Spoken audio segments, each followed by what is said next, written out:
अच्छा चलो ठीक है। देखो बेटा देखो समझ लो। तो हमारी सेल प्राइस क्या थी 24,000, ठीक है ना। अब ध्यान रखिएगा, जो भी हमारी सेल या परचेज प्राइस होती है, चलिए हम यहाँ सेल दिखा रहे हैं, परचेज को भी जोड़ सकते हैं, लेकिन परचेज में हमको ये नहीं पता होती कॉस्ट प्राइस और प्रॉफिट मार्जिन क्या होता है, ये सिर्फ सेल वाला ही जानता है जो सेलर होता है, ठीक है ना।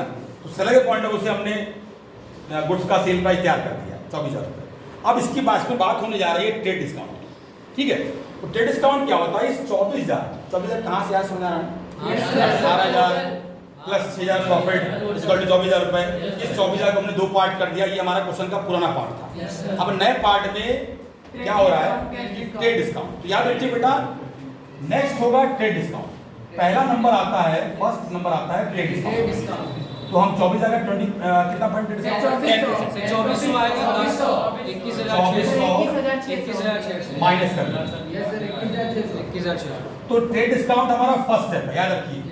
जो हमारी सेल प्राइस होती है, एक्चुअली जो भी हमारी सेल प्राइस होती है, उस सेल प्राइस पे पहला कैलकुलेशन किसका होता है,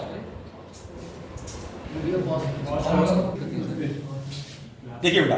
तो समझिएगा, हमारी सेल प्राइस पहले क्या थी 24,000 रुपीज। अब 24,000 में पहले कैलकुलेट क्या किया हम लोग, 10% ट्रेड डिस्काउंट।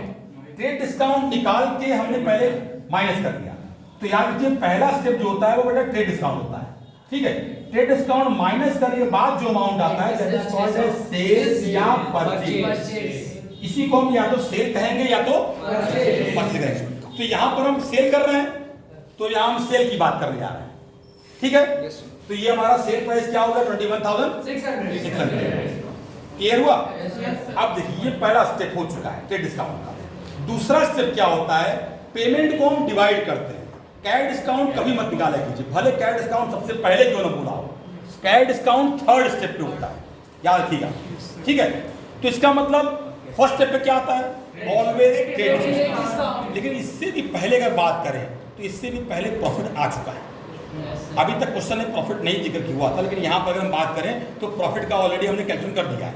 तो प्रॉफिट हमारा एक्सेप्शन पार्ट है, किसी क्वेश्चन में दिया होता है कि प्रॉफिट भी मेंशन किया गया हो, ट्रेड डिस्काउंट भी हो, पेमेंट डिवाइड भी हुआ हो और कैश डिस्काउंट, चारों चीज। लेकिन जनरली तीन ही चीज मिलती है हमको, ट्रेड डिस्काउंट, कैश डिस्काउंट और पेमेंट डिवीजन, तीन चीज, ठीक है। तो प्रॉफिट निकाल के हमने आ गए हैं यहाँ पर हम। अब पहला ट्रेड डिस्काउंट हुआ फर्स्ट पार्ट। दूसरा क्या होगा बेटा हमारा, दूसरा होगा डिवाइड कर, इस अमाउंट को डिवाइड कर। तो कितना हम पेमेंट कर रहे हैं, 1/3 पेमेंट कर रहे थे ना। तो रिमेनिंग पार्ट, आप फर्स्ट पार्ट आपका 1/3 है, सेकंड पार्ट 2/3, रिमेनिंग पार्ट। एक चीज को हम दो पार्ट में डिवाइड करते हैं, 1/3, तो रिमेनिंग हो जाएगा हमारा 2/3। 1 माइनस 1/3 करेंगे तो 2/3, ठीक है ना। तो इसका 1/3 कितना हुआ, नहीं 7300, 21,600 है, 7300, ठीक है ना।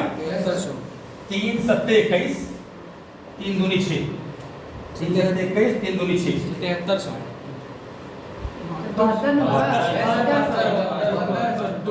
ठीक है ना। अच्छा सॉरी,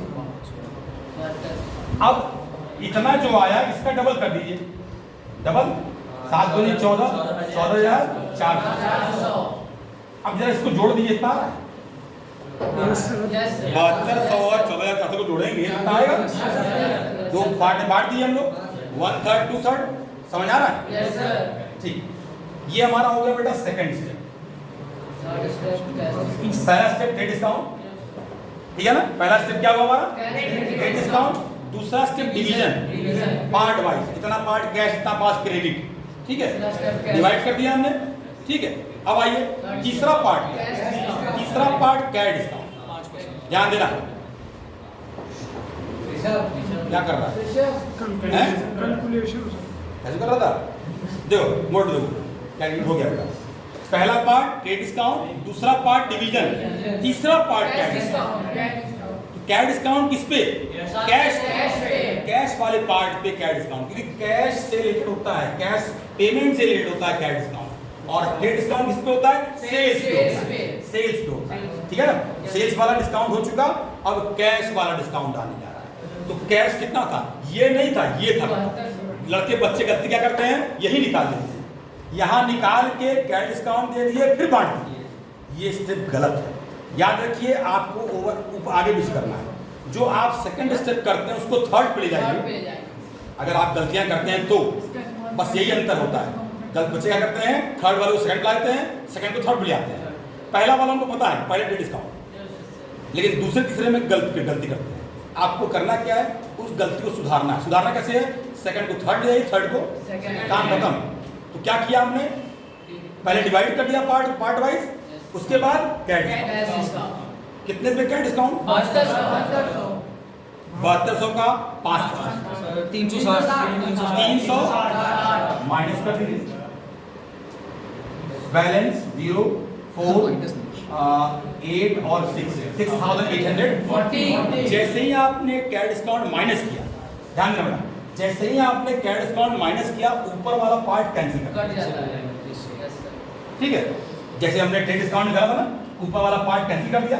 ट्रेड डिस्काउंट को बुक में नहीं दिखाते हैं, क्या रखिएगा, trade discount never ever shown in the books.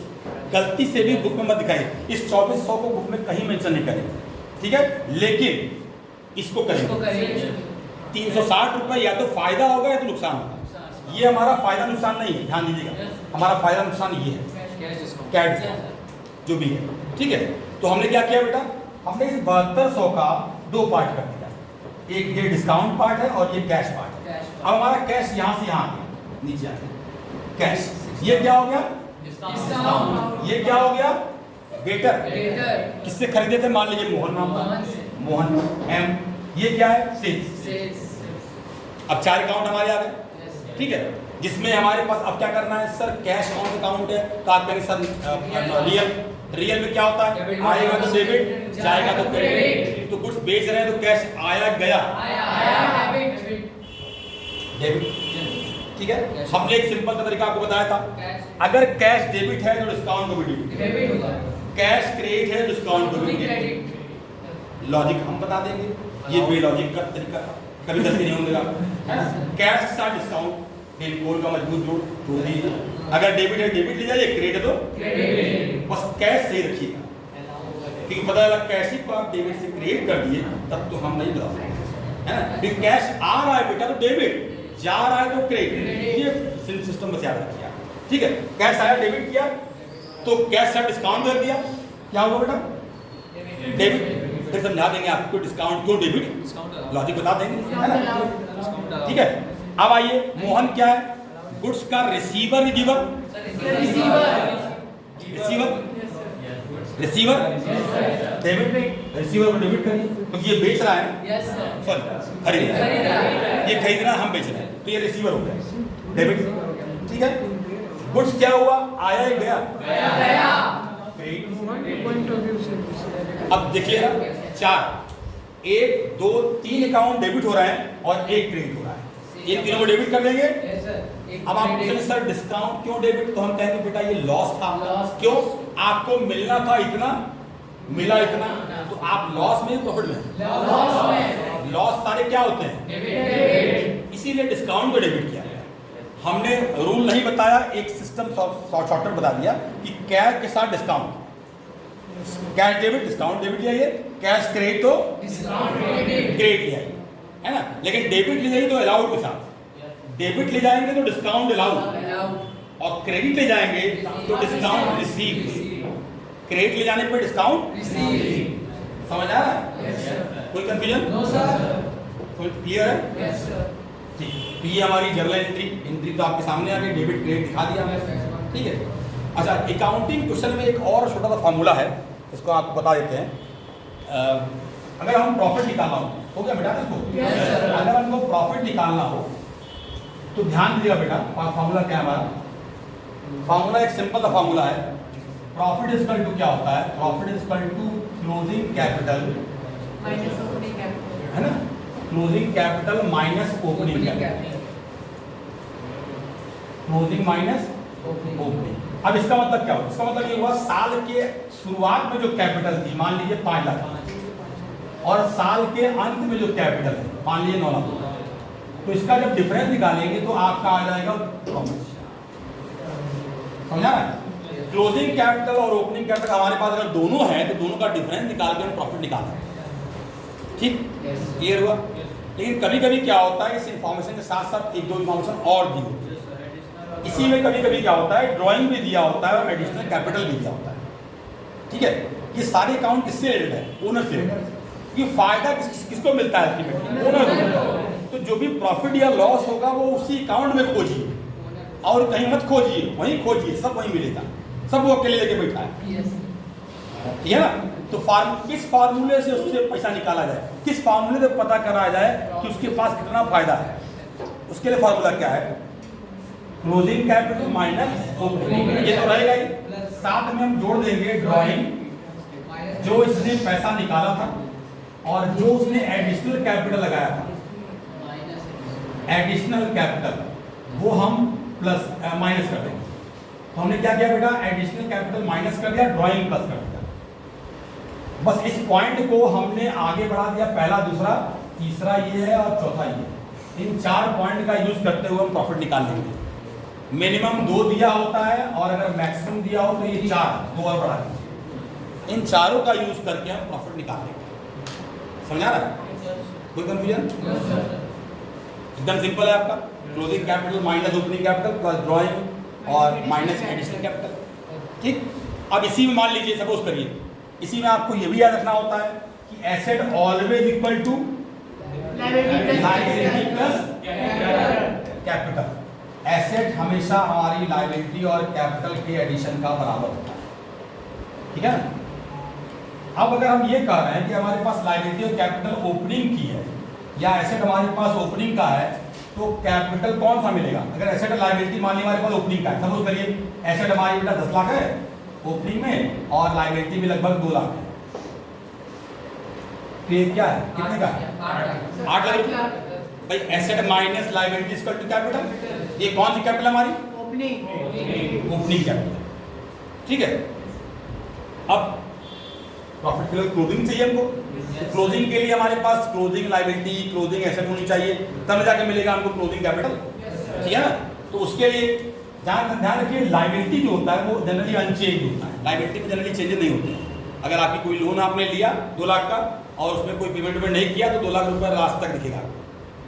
एक लास्ट के बाद 1 साल बाद पता चलता है कितना इंटरेस्ट दिया लिया, वो बाद में दिखता है, लेकिन साल के अंदर में जितना शुरू में था 2 लाख वही एंड में भी रहेगा 2 लाख, उसमें चेंज नहीं मिलता है जब तक कुछ एडिशनल आपने लोन या कोई लायबिलिटी इनकम नहीं किया हो। तो ये हमारा एक अनचेंज पार्ट है, इसमें चेंजेस जनरली नहीं होते। चेंजेस होते कहाँ हैं? यहाँ और यहाँ होते हैं। चेंजेस कहाँ होते हैं हमारे? फ्रीक्वेंट, क्योंकि ये इसमें एक ऐसा पार्ट है कैश का जो हमेशा बदलता रहता है ना। कैश सबसे ज़्यादा फ्लक्चुएटिंग पार्ट है। आप अगर नोटिस करेंगे अकाउंटिंग में तो पाएंगे गलतियाँ कहाँ करते हैं बच्चे, या तो कैश या तो कैपिटल। ध्यान दीजिएगा, और जल्दी कहीं गलतियाँ नहीं होती, बहुत रेयर मिस्टेक होता है कहीं। अगर आपकी अकाउंटिंग अच्छी है तो आप गलती करेंगे या तो कैश या तो कैपिटल, क्योंकि सबसे ज़्यादा मोस्ट फ्लक्चुएटिंग पार्ट यही दोनों है, कैश और कैपिटल। आप कभी नोटिस करिएगा, ठीक है ना। तो एसेट और लायबिलिटी इन दोनों का, ये दोनों अगर मिल गए हमारी क्लोजिंग की, अगर मान लीजिए हमारे पास दोनों क्लोजिंग का है तो ऑब्वियसली हम क्लोजिंग कैपिटल निकाल लेंगे। याद रखिएगा, कभी गलती से वैसे मत करिएगा कि ये तो हमने कहा कि ये तो हमारा अनचेंज होता है। चेंज क्या होगा बेटा? चेंज हमारा एसेट होगा, ये बदलेगा, कुछ फ्लक्चुएट करता है, ठीक है ना। तो मान लीजिए फ्लक्चुएट करके ये हो गया 12 लाख, एक बार मान लेते हैं 12 लाख हो गया, ये 2 लाख है, ये कितना होगा? 10। तो हमको क्लोजिंग का दोनों इन्फॉर्मेशन जब मिल जाएगा तब जाके ये सही होगा। अगर गलती से भी ये कर दिया कि इसको 2 लाख ले लिए और इसका ही 10 लाख उठा के आया, तब ये जो निकलेगा वो ओपनिंग कैपिटल निकलेगा, क्योंकि ये लायबिलिटी 2 लाख और एसेट भी आपकी बिगिनिंग के लिए लिए हैं 2 लाख, तो वो ओपनिंग कैपिटल आया। आपको क्या चाहिए? क्लोजिंग। तो क्लोजिंग के सारी इन्फॉर्मेशन क्लोजिंग की लाइए, तब जाके क्लोजिंग लायबिलिटी मिलेगी। मतलब ये जो इक्वेशन है हमारा asset plus total liability plus capital, ये ओपनिंग के लिए सारी ओपनिंग इन्फॉर्मेशन चाहिए इसको, और क्लोजिंग के लिए क्लोजिंग इन्फॉर्मेशन चाहिए। बात में आ रही है? तो जब हमको ओपनिंग के लिए ओपनिंग इन्फॉर्मेशन यूज करेंगे, क्लोजिंग के लिए क्लोजिंग यूज करेंगे, तब जाके हमको मिलेगा ओपनिंग कैपिटल और क्लोजिंग कैपिटल, और तब जाके हम इस फॉर्मूले पुट करके निकाल पाएंगे प्रॉफिट।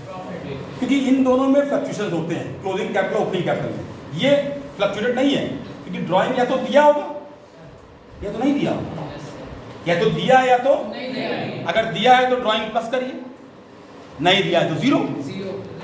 अगर इस इक्वेशन में ये दोनों 0 रहे तो कोई इफेक्ट पड़ेगा? इन्हीं दोनों के रिजल्ट से ना आ जाएगा ये। फार्मूला ऑलमोस्ट यही है, क्लोजिंग माइनस ओपनिंग, ये दोनों तो एडिशनल जोड़ दिए हैं, जब है तो दिखाइए, नहीं है तो 0, काम खत्म। फार्मूला एक ही है हमारा, फॉर्मूला हमारा एक ही है, क्लोजिंग माइनस ओपनिंग, बस ये एक एक्सटेंडेड फॉर्म हो गया। अगर है तो चेंज होगा, नहीं है तो जीरो कर दीजिए। रिजल्ट से समझ आ रहा है? कोई कंफ्यूजन? सबको क्लियर है? अकाउंटिंग क्वेश्चन में इसी में कोई पूछ दे कि एक एसेट बढ़े दूसरी एसेट घटे, कोई एक ट्रांजेक्शन बताइए। अब जैसे ट्रांजेक्शन आप खुद से सोचा कीजिए, ढेर सारे है ना, कोई एसेट बढ़े कोई एसेट घटे, सोचिएगा एसेट का बढ़ना एसेट घटना, किस ट्रांजेक्शन से कोई एसेट बढ़ती है और एसेट ही घटती है? सर डेटर पे कर रहा है, गुड्स खरीद रहे हैं, डेटर का पेमेंट कर रहे हैं, बैंक में पैसा डिपॉजिट कर रहे हैं, जमा कर रहे हैं, बैंक प्लस कैश माइनस, पैसा बैंक से निकाल रहे हैं, कैश प्लस बैंक माइनस। ठीक है, हम जर्नल अगर पढ़ लिए तो हमारे लिए अकाउंटिंग थोड़ा आसान होता है, जल्दी समझ आता है। रेंट पेड कैपिटल में आएगा, कैपिटल में इफेक्ट है, वहां नहीं जाए। एसेट बढ़े लायबिलिटी बढ़े, एसेट बढ़े लायबिलिटी बढ़े, कोई ट्रांसफर बताइए। क्रेडिटर हमारे से पैसा गुड्स खरीद रहे हो क्रेडिट पे, हमने गुड्स खरीदा क्रेडिट पे, स्टॉक बढ़ा क्रेडिट बढ़ा, है ना, स्टॉक बढ़ा क्रेडिट बढ़ा। हमने बैंक से लोन लिया, loan taken from bank 1 lakh, bank plus lone plus liability plus, clear हो रहा है? लोन का पेमेंट किया, दोनों माइनस, जो दोनों प्लस हुए दोनों माइनस कर दीजिए।